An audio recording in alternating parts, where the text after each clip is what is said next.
আজকে আমরা শিখব কিভাবে কোরোপ্লেথ ম্যাপ প্রস্তুত করতে হয়।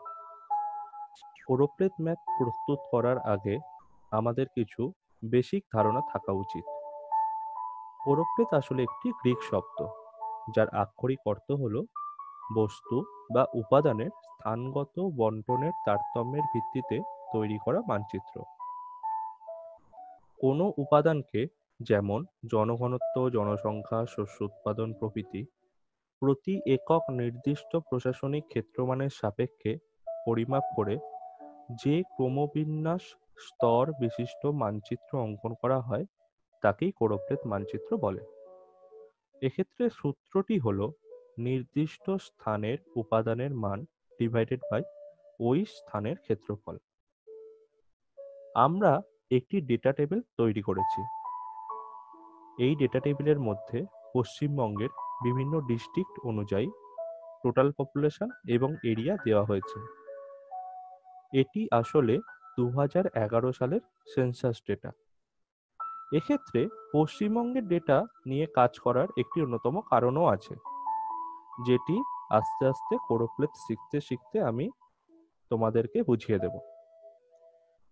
এক্ষেত্রে ফুজি কালার অথবা স্টেটলারের প্রয়োজন আছে, যার মাধ্যমে আমরা একটি কালারের বিভিন্ন ভেরিয়েশন দেখাবো বা বিভিন্ন শেড দেখাবো।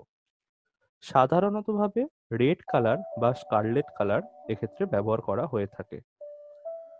তো এই ডেটা টেবিলের ভিত্তিতে আমাদের একটি ক্যালকুলেশন টেবিল তৈরি করতে হবে, যার হেডিং হবে calculation table for the choropleth map, West Bengal.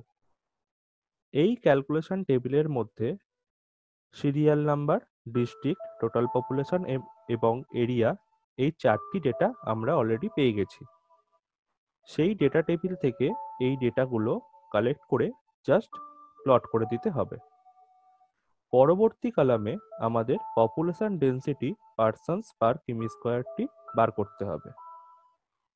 এক্ষেত্রে আমি সিরিয়াল নাম্বার 1 অর্থাৎ নর্থ 24 পরগনা ডিস্ট্রিক্টের একটি উদাহরণ দেখিয়েছি। টোটাল পপুলেশন বাই এরিয়া, অর্থাৎ নর্থ 24 পরগনার total population 1,000,9,781 divided by area, অর্থাৎ 4094। ক্যালকুলেটরে প্রেস করলেই 2445 পার্সনস পার কিমি স্কোয়ার পেয়ে যাব। ঠিক এইভাবে আমাদের প্রত্যেকটা ডিস্ট্রিক্টের ডেটা বার করে নিতে হবে এবং সেইগুলো এই পপুলেশন ডেন্সিটির কলামে লিখে ফেলতে হবে। পরবর্তীকালে calculation for number of classes বার করতে হবে।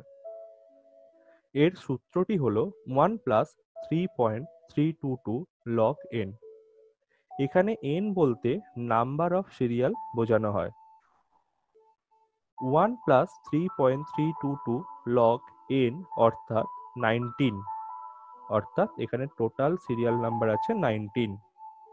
আমরা ক্যালকুলেটরে জাস্ট 1 প্লাস 3.322 লগ 19 লিখে ইজিক্যাল টু দিলেই 5.24 or 5 number of class division পেয়ে যাব। পরবর্তীকালে আমাদের highest value minus lowest value divided by number of classes, এই সূত্র ধরে ক্লাস ইন্টারভেলটি বার করে নিতে হবে। সেই নির্দিষ্ট ক্লাস ইন্টারভেল ধরে আমাদের নির্দিষ্ট ক্লাস ডিভিশন তৈরি করতে হবে। এক্ষেত্রে আমরা যে পশ্চিমবঙ্গে ডেটা নিয়েছি তার যে কারণটি হলো সেটা আগে দেখে নেওয়া যাক।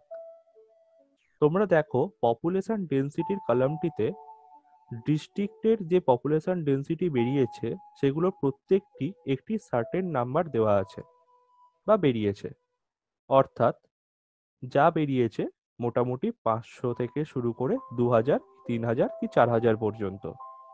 কিন্তু কলকাতার ক্ষেত্রে তোমরা দেখো 24,306, অর্থাৎ কলকাতার huge amount of population density. সেক্ষেত্রে যদি আমরা হাইয়েস্ট ভ্যালুর রেসপেক্টে কলকাতাকে বাছাই করি, অর্থাৎ highest value is equal to Kolkata minus lowest value is equal to আমাদের বাঁকুড়া যদি হয়ে থাকে, এবং ডিভাইডেড বাই যদি আমরা করে থাকি 5 নাম্বার অফ ক্লাসেস, তাহলে কিন্তু ম্যাক্সিমাম নাম্বার অফ ক্লাসেস বা ক্লাস ডিভিশনের মধ্যে আমাদের কোনো ডিস্ট্রিক্টই পড়বে না। সেক্ষেত্রে আমাদের ধরতে হবে সেকেন্ড হাইয়েস্ট ভ্যালু, অর্থাৎ second highest value minus lowest value divided by number of classes, মানে 5। এরকম ধরে তোমরা একটা ক্লাস ইন্টারভেল পাবে। এবার সেই ক্লাস ইন্টারভেলের বেসিসে তোমরা 5টি ক্লাস ডিভিশন বার করে নেবে। সেটি বার করার নিয়ম হচ্ছে, লোয়েস্ট যে ক্লাসটি আছে, মানে লোয়েস্ট যে ভ্যালুটি আছে, তার সাথে ইন্টারভেলটি যোগ করবে, একটা ডিভিশন পাবে। যেটা বেরোলো, অর্থাৎ লোয়েস্ট ভ্যালুর সাথে ইন্টারভেল যোগ করার পরে যেটি বেরোলো, সেই ভ্যালুর সাথে আবার তার সাথে ক্লাস ইন্টারভেল যোগ করবে, আরেকটি ভ্যালু বেরোবে, সেটা আর একটা ক্লাস ডিভিশন। এই রকম করে করে প্রত্যেকটি ক্লাস ডিভিশন বার করে নেবে।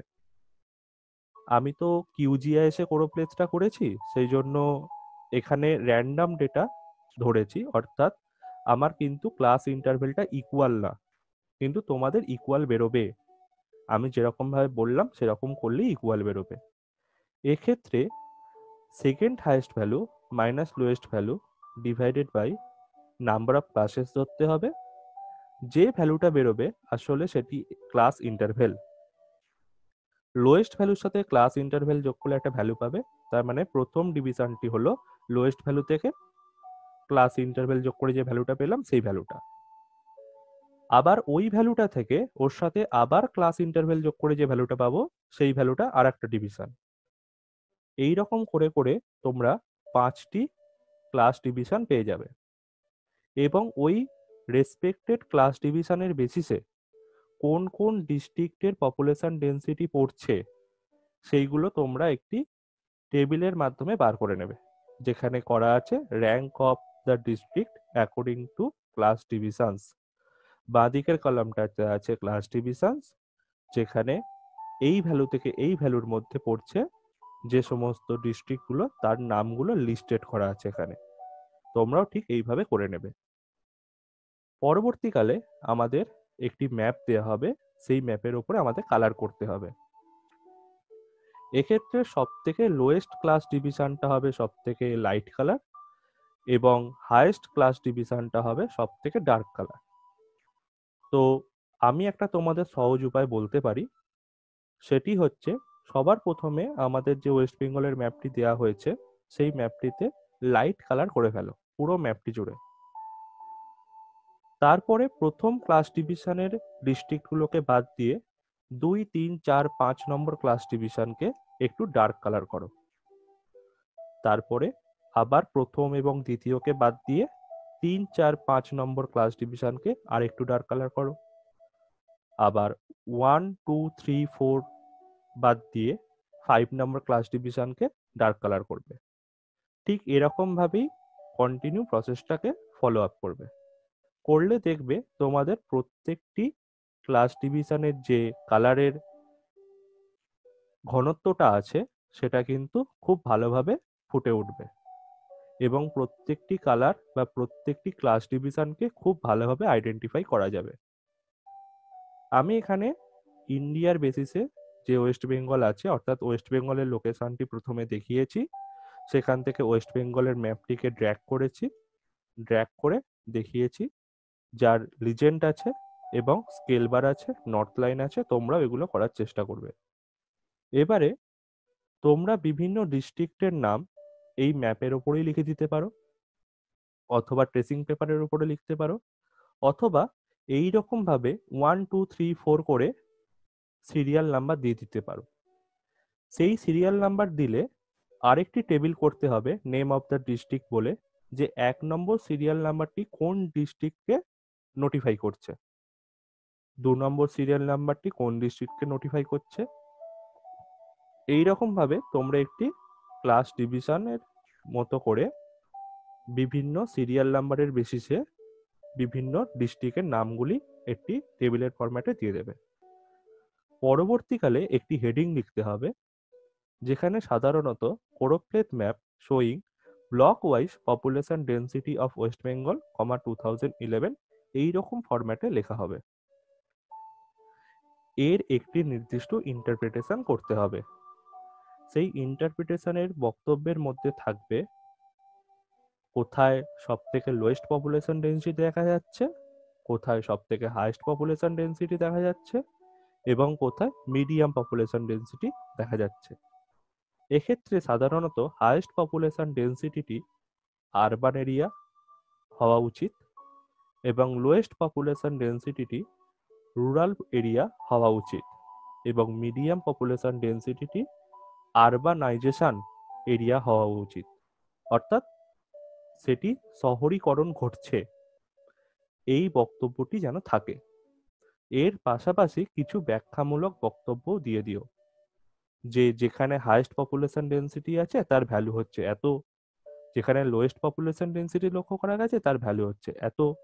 এইরকম ভাবে মোটামুটি একটি প্যারাগ্রাফের মধ্যে ইন্টারপ্রিটেশনটা একটু লিখে দিও। এতে কি হবে, নাম্বারটা একটু বাড়ে। পাশাপাশি আমাদেরকে এটাও মাথায় রাখতে হবে যেন আঁকার মধ্যে কোনো রকম কাটাকুটি না হয়। এতে কি হয়, ব্যাড এফেক্ট পড়ে শিক্ষকদের উপরে, তোমরা নাম্বার কম পেতে পারো। এইগুলো একটু দেখলে তোমরা কোরোপ্লেথ ম্যাপ কিভাবে অঙ্কন করতে হয় সেগুলো তোমরা বুঝতে পেরে যাবে এবং প্র্যাকটিসও করতে পারবে। আশা করছি এই ভিডিওটির মাধ্যমে আমি কোরোপ্লেথ ম্যাপ কিভাবে আঁকতে হয় বা কোরোপ্লেথ ম্যাপ সম্বন্ধীয় বিভিন্ন বিষয়বস্তুগুলি ভালোভাবে বোঝাতে পেরেছি। আশা করছি তোমরা ভবিষ্যতে আরো ভালোভাবে প্র্যাকটিস করতে পারবে। Thank you so much.